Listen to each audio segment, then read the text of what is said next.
الذي لم يتخذ ولدا ولم يكن له شريك في الملك ولم يكن له ولي من الذل وكبره تكبيرا أما بعد فأعوذ بالله السميع العليم من الشيطان الرجيم بسم الله الرحمن الرحيم وَأَنَّ الْمَسَاجِدَ لِلَّهِ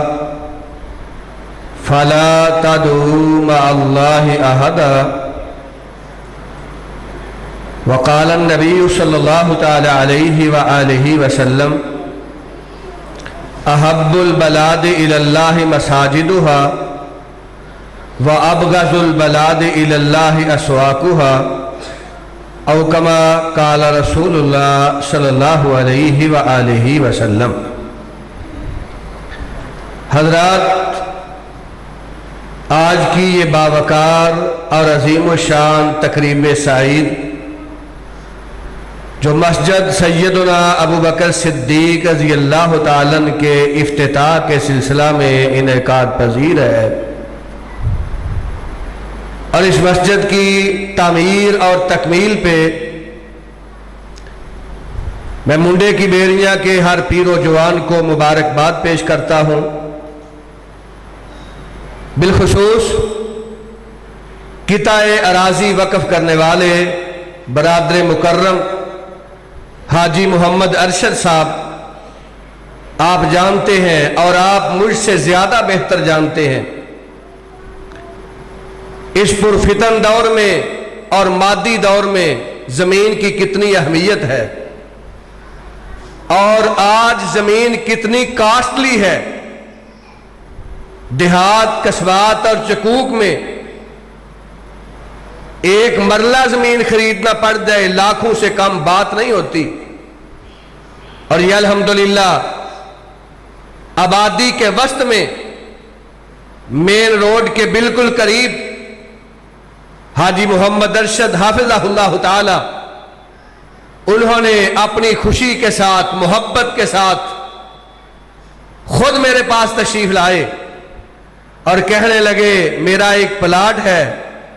میری خواہش ہے اس پلاٹ پہ اللہ کا گھر مسجد تعمیر کر دی جائے۔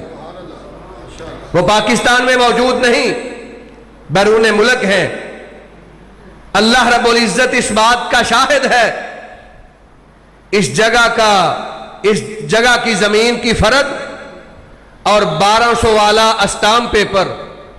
سادہ سفید اپنا سائن انگوٹھا کیا، میرے حوالہ کیا اور کہنے لگے اللہ سبحانہ و تعالیٰ کی رضا کے لیے میں یہ جگہ مسجد کے لیے وقف کر رہا ہوں، آپ کوشش کریں، احباب سے ریکویسٹ کریں اور مرکزی جمعیت اہل حدیث پاکستان کے اکابر سے التماس کریں اس جگہ مسجد کو تعمیر کر دیا جائے۔ اور الحمدللہ ثم الحمدللہ یہ ان کا اخلاص ہے، اللہ رب العزت کے فضل سے ان کی نیک نیتی ہے۔ ادھر انہوں نے جگہ کے کاغذات ہمارے حوالہ کیے، برادر مکرم حافظ شاہد محمود باجوہ صاحب، برادر عزیز پروفیسر حافظ محمد صدام ربانی صاحب، خطیب ذیشان حضرت مولانا حافظ سیف الرحمن عاصم صاحب، ہم چاروں بھائی، چاروں دوست اللہ رب العزت کے فضل سے ایک دوسرے کے غمی اور خوشی کے ساتھی، عسر و یسر کے ساتھی بیٹھے مشاورت کے لیے، تو اللہ سبحانہ و تعالیٰ نے اپنا فضل فرمایا، اور الحمدللہ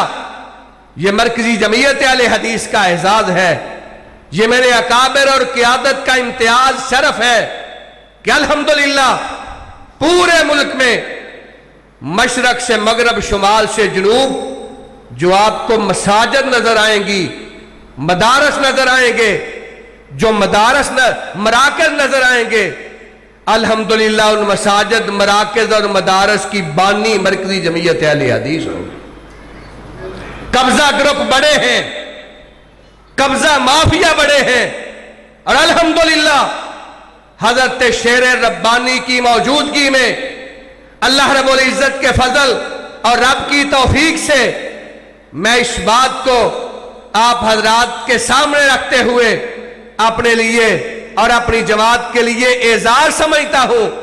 کہ پورے ملک میں الحمدللہ کوئی ایک مسجد ایسی نہیں جو بنائی کسی اور نے ہو، کسی اور مسلک نے، کسی اور نظم نے، کسی اور تنظیم نے، اور ہم نے سینہ زوری سے اس مسجد پہ قبضہ کیا ہو۔ الحمدللہ اللہ رب العزت نے ہمیں توفیق دی ہے، ہم مساجد بناتے بھی ہیں، مساجد کو آباد بھی کرتے ہیں۔ ہمارا نام مساجد بنانے والوں میں آئے گا، ہمارا نام مساجد آباد کرنے والوں میں آئے گا، ہمارا نام تبلیغ اور دعوت کے پروگرام کرنے والوں میں آئے گا۔ اللہ رب العزت کے فضل سے ہم نے اللہ رب العزت کی توفیق سے کبھی کوشش نہیں کی محنت کسی اور کی ہو اور اس پہ جا کے قبضہ کر لیا جائے۔ جس طرح ہم اس دنیا میں ڈکیتی، رہزنی، شراب نوشی، بدکاری کو بہت بڑا گناہ سمجھتے ہیں، گناہ کبیرہ سمجھتے ہیں، بہت بڑا عیب سمجھتے ہیں، اسی طرح کسی کی زمین کو ہتھیا کے یا کسی کی نماز اور عبادت کرنے کو بھی ہم جرم سمجھتے ہیں اللہ کے فضل سے۔ اللہ سبحانہ و تعالی ہمیں اسی سوچ اور فکر پہ کاربند رکھے۔ ہم کسی کا حق نہ دنیاوی حوالہ سے کھانا چاہتے ہیں، نہ دینی حوالہ سے کسی کے حق پہ قبضہ کرنا چاہتے ہیں۔ بہرحال میں مبارکباد پیش کرتا ہوں حاجی محمد ارشد صاحب کو، ان کے برادران کو، ان کی ہمشیرگان کو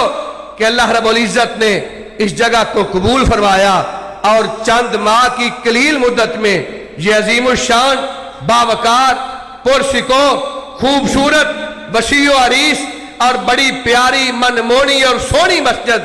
آپ کے سامنے کھڑی ہے۔ اللہ تعالیٰ اس کو قیامت تک آباد فرمائے۔ حضرت حاجی صاحب کے والدین کو اللہ رب العزت جنت میں اعلیٰ مقام عطا فرمائے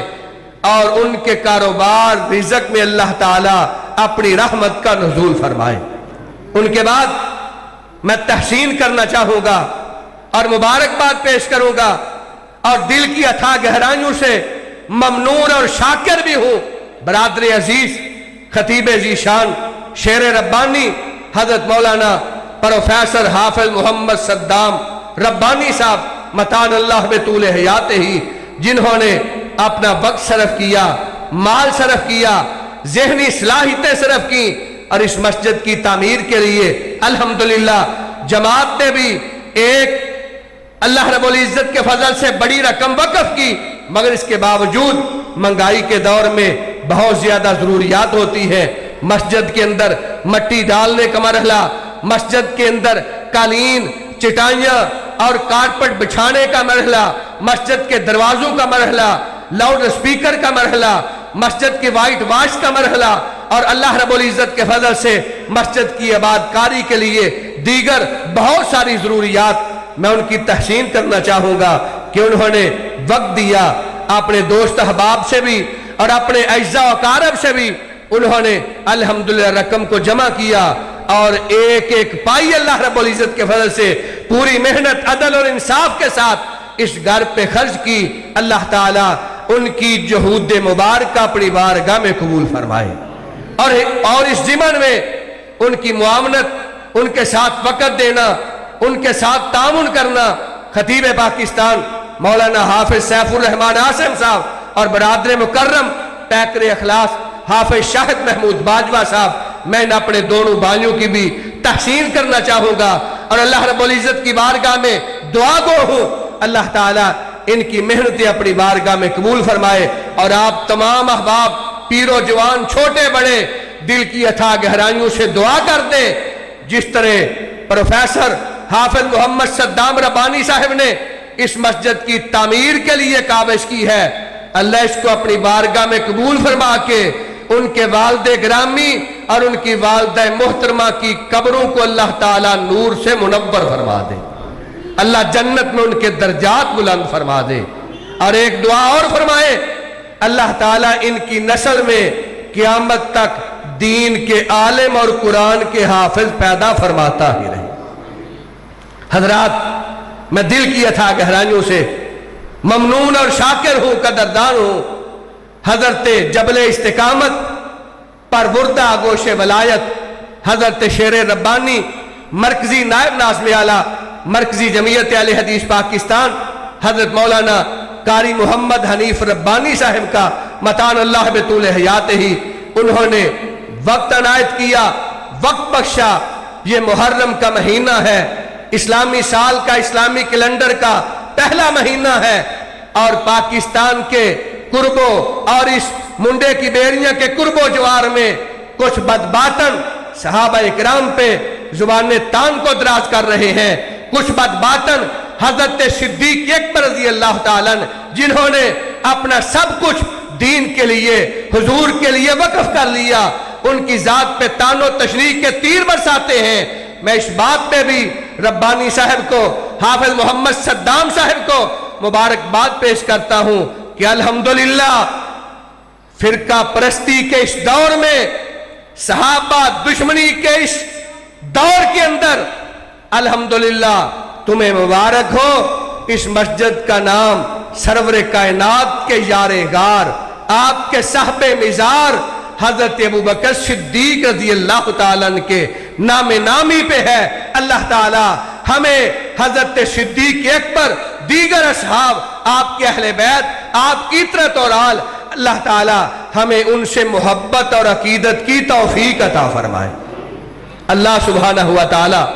آپ تمام احباب بڑی محبت سے تشریف لائے، حضرت مولانا قاری محمود احمد صاحب، حضرت مولانا حافظ محمد مبشر صاحب، حضرت مولانا قاری عطاء الرحمن ثاقب صاحب، حضرت مولانا حافظ محمد